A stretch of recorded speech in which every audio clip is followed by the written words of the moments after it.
Hi, I'm Sam with Southsider Worship at Southside Church of the Nazarene.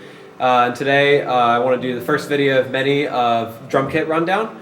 So this is a SJC custom Curlywood maple kit with a 22-inch kick, 12-inch rack tom, and 16-inch floor tom. We use on the toms Evans UV2 heads. Mainly because of durability's sake, so we don't have to replace them very often. G2 coated would be our fallback on that, but we think the UV2 sounds just as good and has a little bit longer longevity for the price. Our snare is a Black Magic snare. It's just one tier down from Black Beauty. Black Beauty is obviously made in the USA. Both of them are made by the same company, but the hardware is a little cheaper. It's obviously not made in the USA, but overall same sound for your price. Definitely recommend it. On the snare, we have a 57 and a snare trigger that runs to our trigger module, which runs to our front of house sound. And what this does, it gives us a snare sample. It also acts as the input source to open and close the gate on the snare. So we use this trigger to open and close the gate as rather than set a threshold with the audio level, because sometimes we'll be playing the hi-hat and it'll open the gate, so we need an audio source and a hardware trigger on the drum. With that, we also have that on the kick. Same thing, opens and closes the gate at the right time. On the up tom, we have an AKG condenser mic, and on the floor tom, we have a Sennheiser mic. We use this same setup for our recording, but also for in-house worship every week. Also, we also have the same mic we have on the up tom on the bottom of the snare, just to get some of the snare sound, the top mic for the body, obviously. On the kick drum, what mic we have? I'm gonna have to cut that. On the kick drum, we have an AKG mic as well.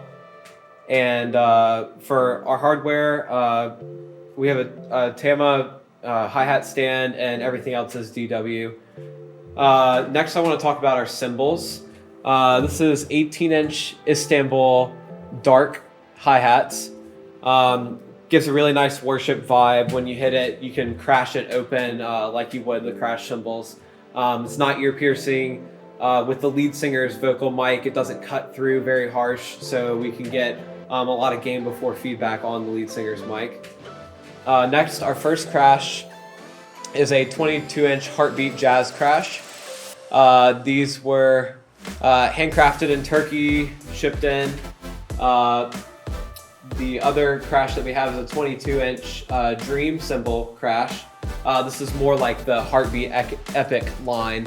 So even though they're the same size, they actually sound different enough that we like them, but they're very big, very washy. And then the Behemoth Beast, the handmade jazz Heartbeat ride cymbal. It's 26 inches, which I don't know many other churches or worship bands that play 26 inches on a ride cymbal, but it is great, super great for driving songs. All these cymbals are picked up by our two overhead mics. These are Shure KSM 171, 172, I don't know, I'm gonna have to edit that out too because I don't remember what number it is. In our room, we're in a very small room, so obviously we have this half shield and half top.